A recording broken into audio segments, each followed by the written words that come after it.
20 বছর বয়স্ক ব্যক্তিরাই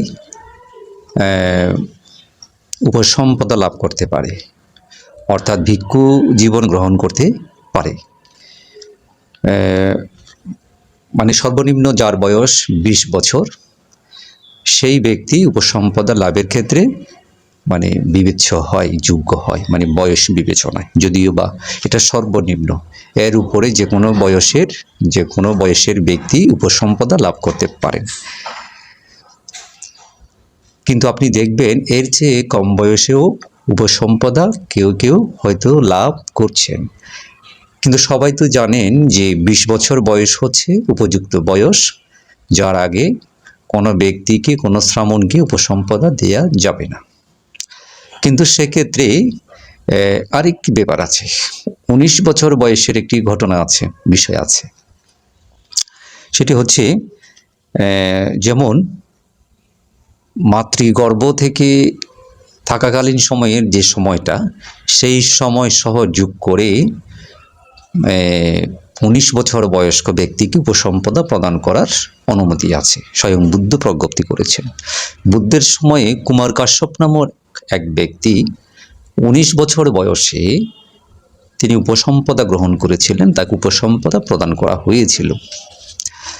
তখন উপসম্পদা নেয়ার পরে কুমার কাশ্যপের মনে এই চিন্তা আসলো, এই ভাবনা আসলো সবসময়, যে চিন্তা ওনাকে তাড়িয়ে বেড়াতো, ভগবান বুদ্ধ তো উপসম্পদা লাভের ক্ষেত্রে 20 বছর বয়সকে প্রজ্ঞাপ্ত করেছেন, 19 বছর বয়স্ক ব্যক্তিকে উপসম্পদা না দিতে বলেছেন, গ্রহণ না করতে বলেছেন। এখন আমি যে 19 বছর বয়সে উপসম্পদা গ্রহণ করলাম, এটা আমার ঠিক হলো না ঠিক হয়নি? আমি কি ভিক্ষু হয়েছি আসলে না হয়নি?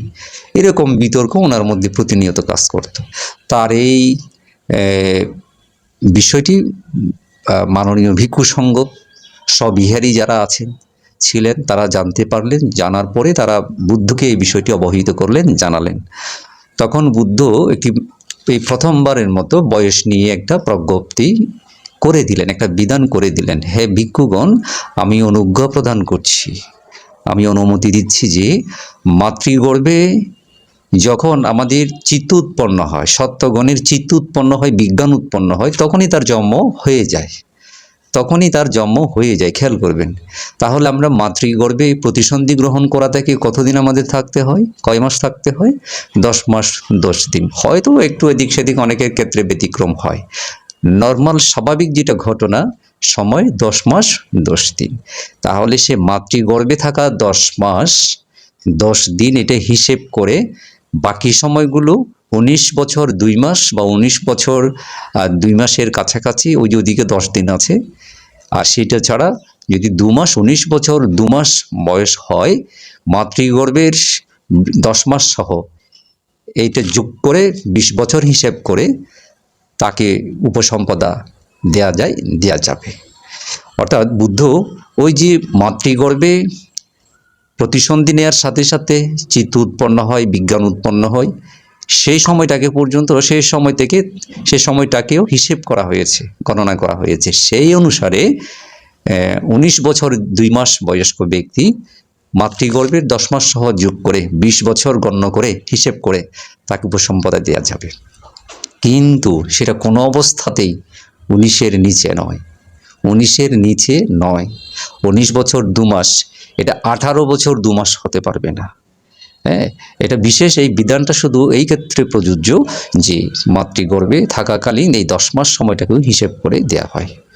এই হচ্ছে বুদ্ধের প্রজ্ঞপ্তি। তখন বুদ্ধ নিয়ম বেঁধে দিলেন যে এই মাতৃগর্ভে এই উৎপন্ন সময় থেকে যে সময়টা থাকে, এই সময় সহ যোগ করে ভিক্ষুগণ 19 বছর বয়স্ক ব্যক্তিকে উপসম্পদা প্রদান করা যাবে।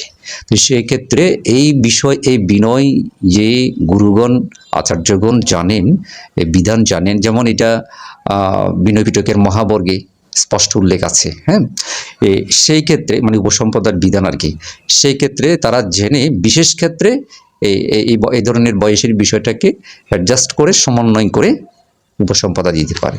কিন্তু আমার কথা হলো এই যে বর্তমান সময়ে এই অপরিপূর্ণ বয়সে টেনে টুনে মাতৃগর্ভের বয়স সহ টেনে টুনে উপসম্পদা দেওয়ারও তেমন কি গুরুত্ব আছে, নেওয়ারও কি এমন তাড়া আছে, গুরুত্ব আছে? একবার ভেবে দেখুন কি এমন হবে, কেন এই তাড়া